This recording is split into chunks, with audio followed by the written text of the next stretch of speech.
एक इंसान ज़्यादा से ज़्यादा कितनी चीज़ों में मास्टर हो सकता है? 2, 3, 4 या फिर 6? आज आप ऐसे इंसान के बारे में जानेंगे जिनको इतने विषयों में मास्टरी हासिल थी जितने विषय तो किसी स्कूल और कॉलेज में भी नहीं पढ़ाए जाते हैं। जी हाँ, हम बात कर रहे हैं दुनिया के सबसे बड़े जीनियस लियोनार्डो द विंची के बारे में। दरअसल विंची उनका खुद का नाम नहीं था। द विंची का मतलब होता है विंची गांव का रहने वाला।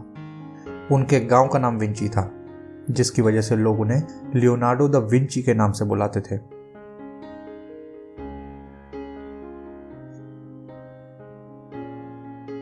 लियोनार्डो द विंची इटली के एक scientist, mathematician, painter, architect, sculptor, inventor, engineer, writer, harmonist और एक स्किल्ड मैकेनिक थे। इसके अलावा भी उनको एस्ट्रोलॉजी, जूलॉजी, एस्ट्रोनॉमी, बॉटनी और हिस्ट्री का बहुत ज्ञान था। हालांकि वो अपनी ज़िंदगी में कभी भी स्कूल नहीं गए थे। लियोनार्डो द विंची को इस दुनिया में सबसे ग्रेटेस्ट लोगों में से एक माना जाता है। आज आप लियोनार्डो द विंची के बारे में कुछ ऐसे तथ्य जानेंगे जो आपने पहले कभी नहीं सुने होंगे। द विंची की सबसे फेमस पेंटिंग है मोनालिसा, जो इस दुनिया की सबसे महंगी पेंटिंग होने के साथ साथ सबसे फेमस पेंटिंग भी है। इस पेंटिंग की सबसे खास बात यह है कि इसमें कलर ब्रशेस का इतनी सफाई से इस्तेमाल किया गया है कि इसमें कहीं पर भी पेंटिंग ब्रश का निशान नजर नहीं आता।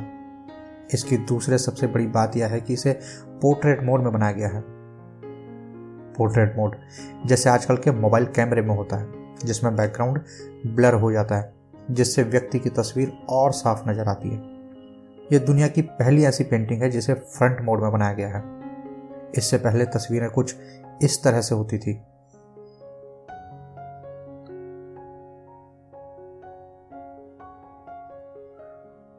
कहते हैं नेपोलियन बोनापार्ट को यह पेंटिंग इतनी पसंद आई थी कि उन्होंने इसे अपने बेडरूम की दीवार पर लगा लिया था।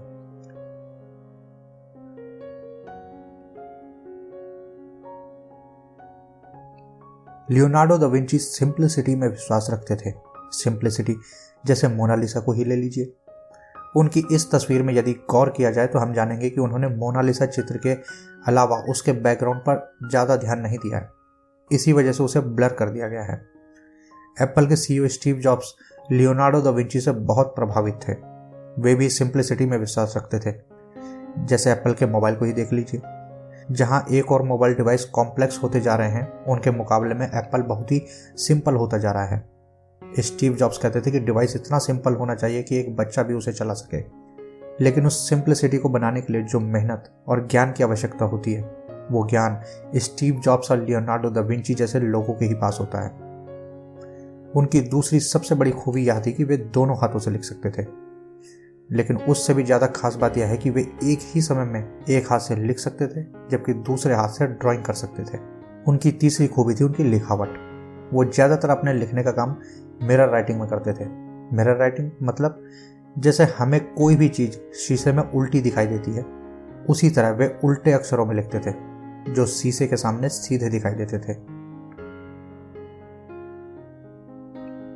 मोनालिसा के अलावा उनकी एक और फेमस पेंटिंग है जिसका नाम है द लास्ट सपर। इसका मतलब होता है आखिरी भोजन। इस तस्वीर में जीसस को सूली पर लटकाने से पहले उनको आखिरी बार भोजन करते हुए दिखाया गया है। पेंटिंग के अलावा उनका ज़्यादातर आर्टवर्क उनकी नोटबुक और स्केचेस के फॉर्म में है। उनकी पेंटिंग की तरह ही उनके स्केचेस काफ़ी महंगे हैं। एक स्केच में एक माँ के गर्भ में पल रहे बच्चे को दिखाया गया है। इसको इतनी बेहतरीन तरीके से बनाया गया है कि जैसे मानो वो बच्चा बस अब बोल पड़ेगा। वो किसी काम के प्रति कितने जुनूनी थे उसका अंदाजा इसी बात से लगाया जा सकता है कि वे कब्रिस्तान से 30 शवों को निकाल लाए थे, सिर्फ यह जानने कि इंसानी शरीर काम कैसे करता है। उन्होंने उन 30 शवों को काटा, यहाँ तक कि उन्होंने इंसानी दिल को भी काटा और इस बात का पता लगाया कि इंसान के दिल में 4 चैम्बर होते हैं। यहाँ तक कि उन्होंने हार्ट अटैक कैसे आता है इसका भी पता लगा लिया था। द विंची ही सबसे पहले आदमी थे जिन्होंने यह पता लगाया था कि आसमान का नीला रंग धरती पर बहने वाली हवा की वजह से होता है। दरअसल हवा सूरज की रोशनी को कई रंगों में फैला देती है। क्योंकि नीला रंग बाकी रंगों के मुकाबले ज़्यादा फैलता है, इसलिए आसमान हमें नीला दिखाई देता है। कॉन्टैक्ट लेंस का विचार भी सबसे पहले उन्हीं के मन में आया था। लियोनार्डो को उड़ने वाली मशीन, हथियारबंद वाहन, सौर ऊर्जा के इस्तेमाल और आकाश के रंग को लेकर अवधारणा देने का श्रेय जाता है। साथ ही उन्हें कैंची का भी आविष्कारक माना जाता है।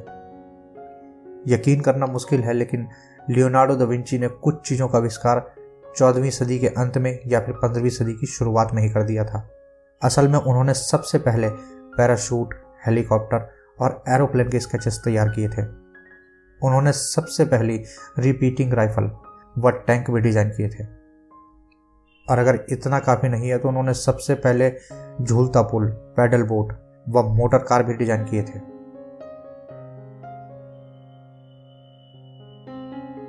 तो ये थी कुछ जानकारियां लियोनार्डो दा विंची के बारे में।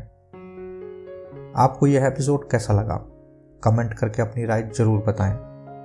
दोस्तों, हम हर हफ्ते ऐसे कंटेंट लाते रहते हैं।